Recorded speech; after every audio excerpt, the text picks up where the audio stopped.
Collinwood in the year 1840. And evil hangs over the great house, for Gerard Stiles, possessed by the spirit of the warlock Judah Zachary, threatens to destroy the Collins family. Evil pursues Quentin Collins, jailed and awaiting trial for witchcraft.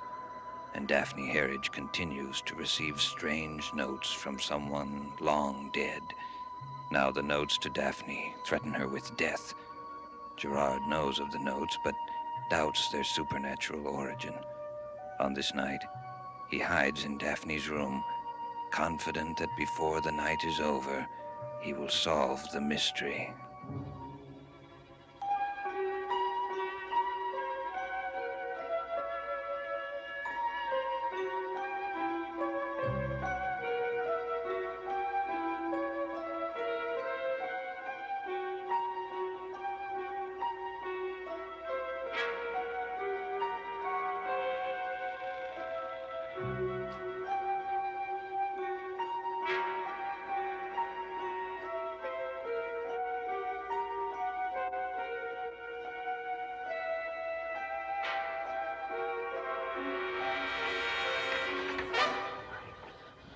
God, it's you! I knew it all along.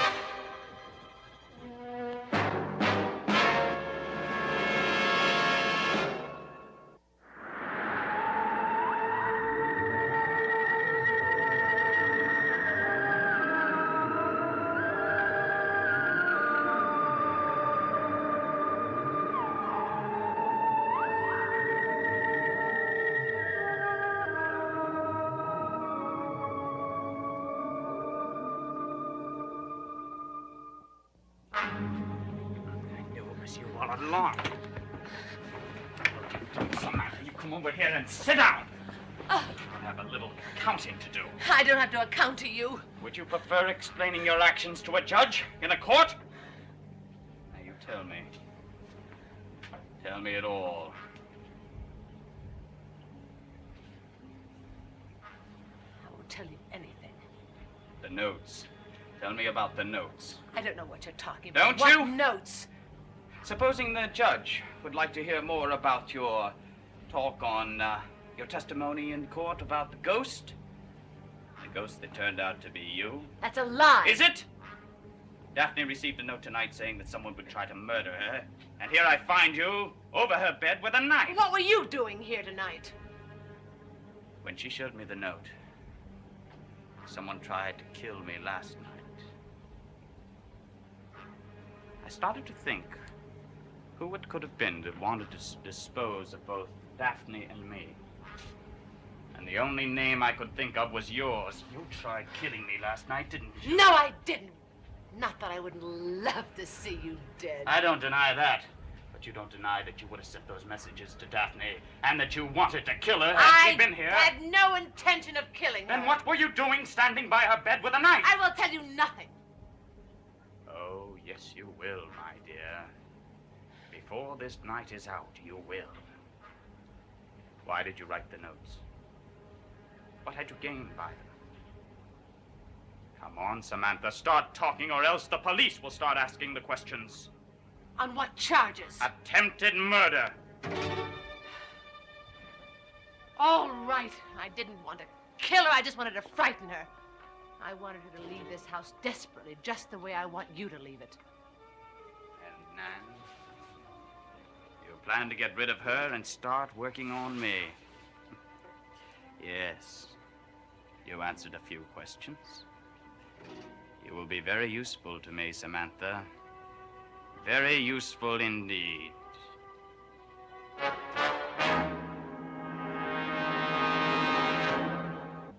I don't know what you have in mind, Gerard, but if you think I'm going to help you, you're insane.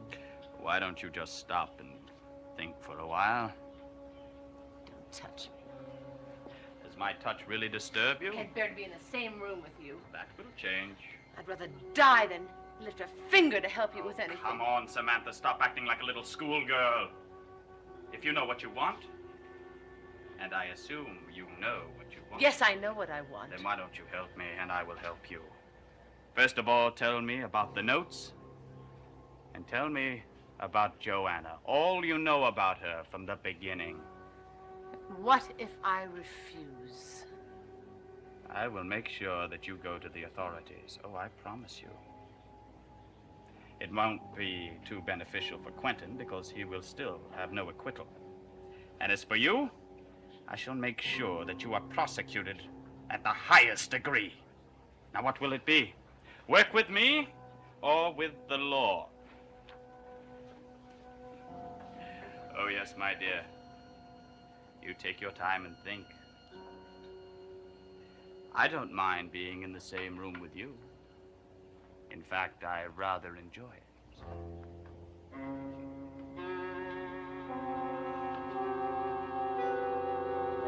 I was beginning to think you didn't get my note, Lamar. I'm sorry I'm so late, Flora, but the trial has taken up so much of my time.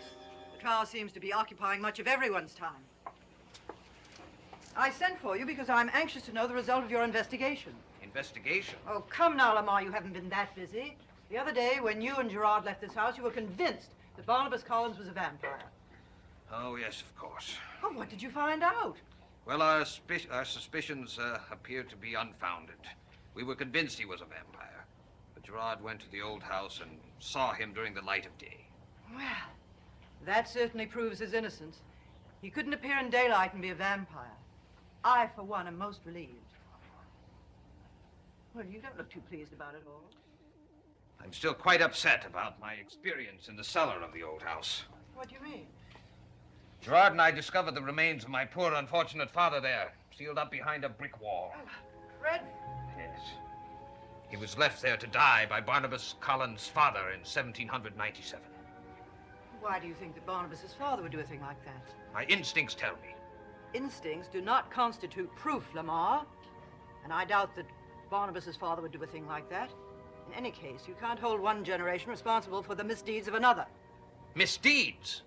Well, what a curiously ineffective word you use to describe an act of cold-blooded murder. But then, I've always noticed how deviously clever you Collinses can be. What do you mean by that? How protective you can be of one another, especially when it comes to a matter of family guilt. I think you better explain yourself, Lamar. And I think you'd better watch your step, Flora. I beg your pardon. Don't think I haven't noticed how interested you've been in matters of the occult. Lamar! Seances, books on vampires, trafficking with the dead. All you Collinses seem to take that sort of thing in your stride. And who but another Collins would defend one of you against charges of practicing witchcraft? Mark my words, Flora. Your son's defense of Quentin Collins places all Collinses, including yourself, under some suspicion.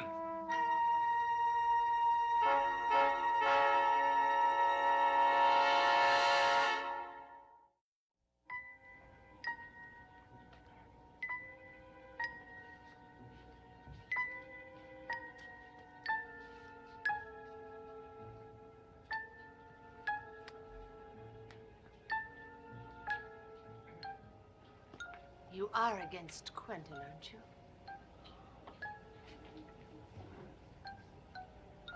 Yes. That also means that you're against Tad, and that's the reason that I won't cooperate with you. No, you're wrong there. I am quite fond of the boy. And the boy is quite fond of me. Oh, Samantha. Don't you think I understand why you're against Quentin?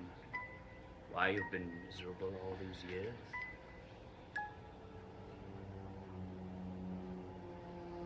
Oh, God.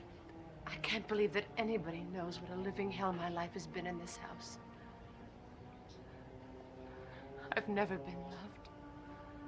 Not by Quentin. Do you understand why I must get even with him for all the misery that he has caused me? Of course I do. That's what I'm trying to tell you. I do understand.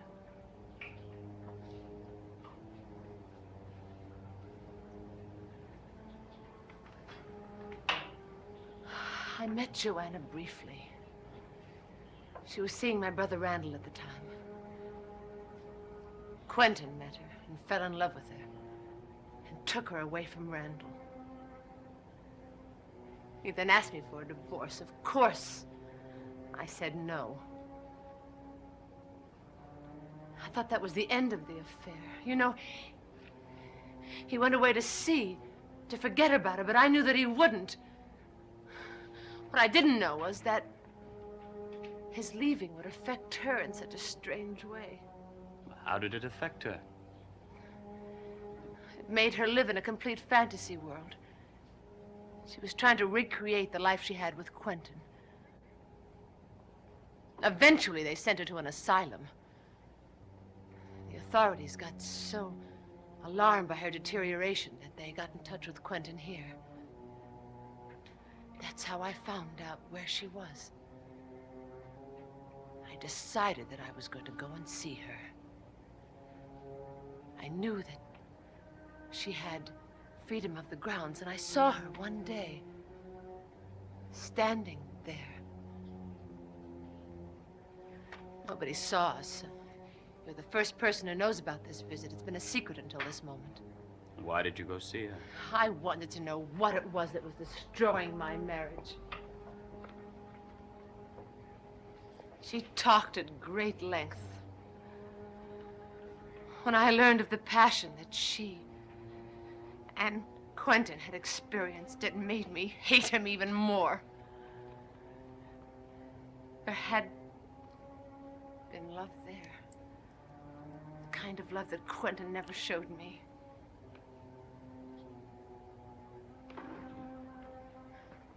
After that, I heard that she was escaped from the asylum, and a week after that, her body washed ashore on some beach. Since Quentin was the only one that she ever mentioned, all her belongings and effects were sent here. I've had them locked in a closet upstairs ever since.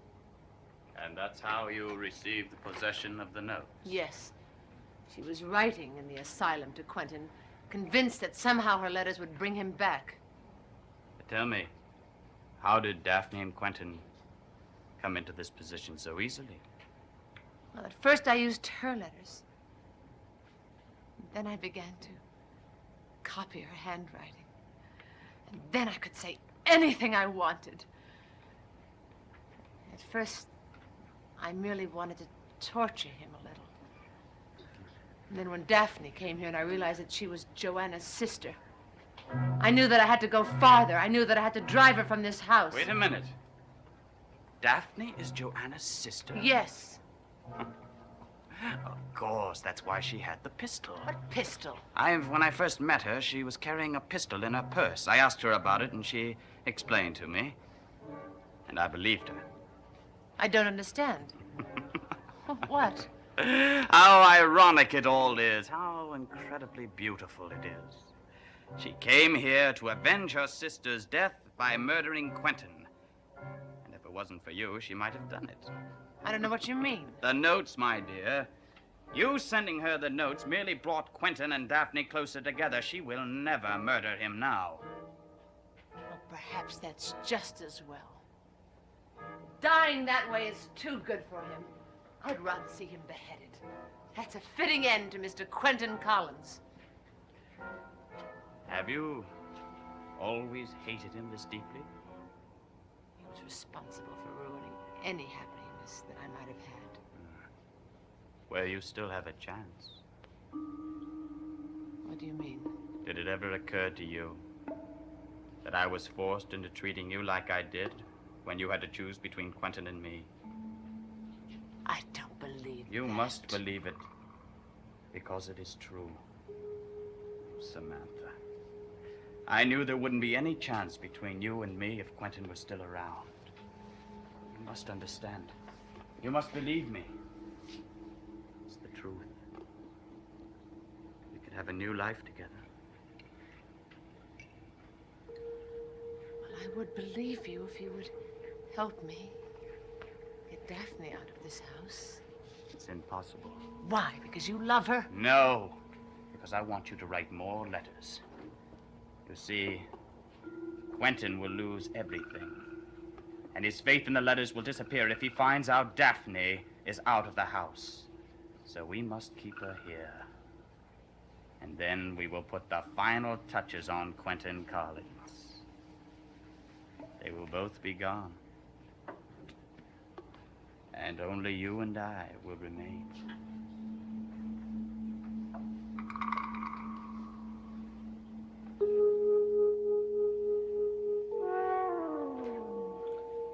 I don't mind telling you, Gerard. I haven't slept very well ever since your encounter with Barnabas Collins that day. I'm haunted by the ordeal that my poor father must have gone through. Gerard, your mind seems to be somewhere else at the moment. I trust I'm not boring you. No, not at all, Trask. I'm sorry. I understand your feelings. Well, the fact is, I've resigned myself to the reality that we will never get Barnabas Collins by legal means. The man is far too clever. But I do have a way of dealing with him. Oh? How? I'll need your help. Of course, I'll be happy to help. Barnabas Collins will be at Rose Cottage this evening. Yes, I know. Flora has invited me with several other people for dinner. Yes, I'm aware of that. I want it to be known to Barnabas Collins that for the past 3 nights at midnight, the spirit of Roxanne Drew has appeared to me in the cellar of the Trask Chapel. Now, she has not spoken as yet, but I have reason to believe that she will tonight. Will you see that he gets this information? Of course I will. But you must remember, I called Barnabas a vampire. And he's been suspicious of me ever since. So I will have Flora tell him. Thank you, Gerard. But Trask, I do hope you're not going to keep me in suspense. What do you plan to do with Barnabas? I believe it is the holy obligation of a son to avenge his father's death, even if that act of vengeance must be carried into the 2nd generation.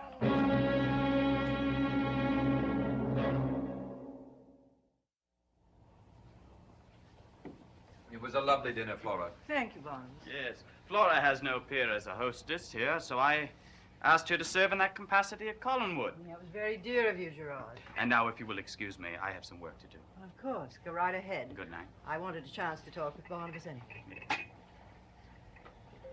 Barnabas, dear, I feel I must explain why I was so insistent on your coming here tonight. It's because I feel guilty. About what? Well, I began to have strong suspicions about you after we held the seance to contact Roxanne. If you remember, you broke contact during the seance, just as Roxanne was telling us the name of the one who made her a vampire. She said it was Angelique.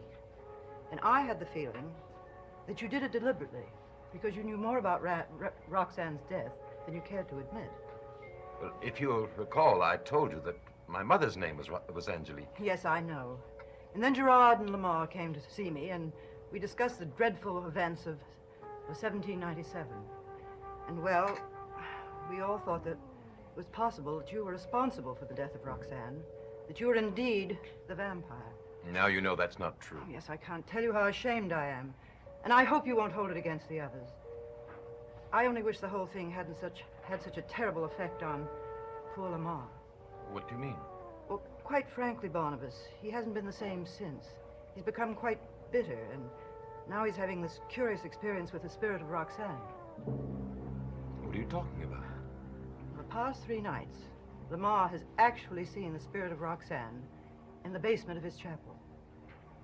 Perhaps he's only imagined that he's seen it. Now, if you could talk to him, you'd know it was not his imagination. Now, I'm quite sure that she does appear just as he says, each night at midnight. Did she speak to him? Not yet. Oh, how I wish I could speak to her. But he won't let me go there to see her. He won't even go himself anymore. He says it's too dangerous. But I'm not afraid. She went to her grave with a great secret. I'd give anything to learn it. So would I. Well, if you'll excuse me, Flora, but it's getting terribly late and I have a lot to do in the morning. Oh, won't you stay for brandy? Thank you so much, but I must be getting back to the old house.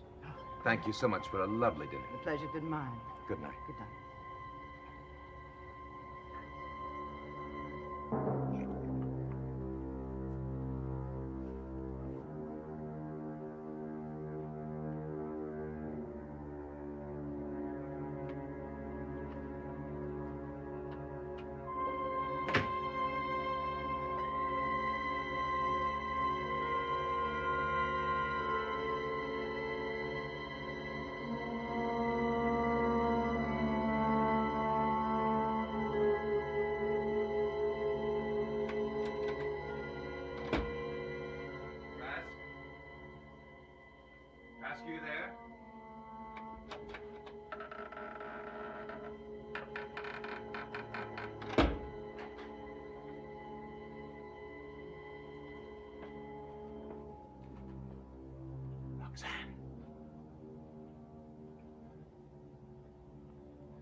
Roxanne, are you here?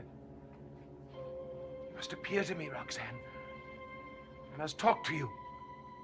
She's not here, Mr. Collins, and she won't be here. So it was a trap. Yes, a carefully conceived and executed trap. We're all alone, Mr. Collins. I've waited a long time for this moment. Why did you want me to come here? Well, I shouldn't think you'd have to ask that. But if you're really in need of an explanation, I suggest you look carefully at the far wall.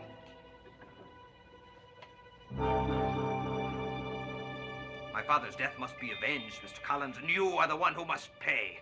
I think it fitting that you should die the same way he did, sealed up behind a brick wall.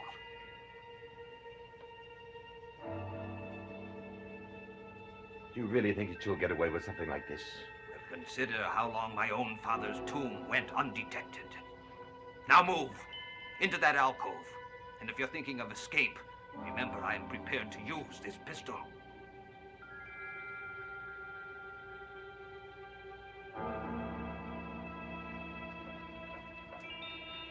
At one point, I was really convinced that you were a vampire. But now I'm glad that you're human, Mr. Collins, as human as my father was. It makes my revenge so much more complete, so much more fulfilling. Now, put on the manacles, Mr. Collins. The manacles, if you please.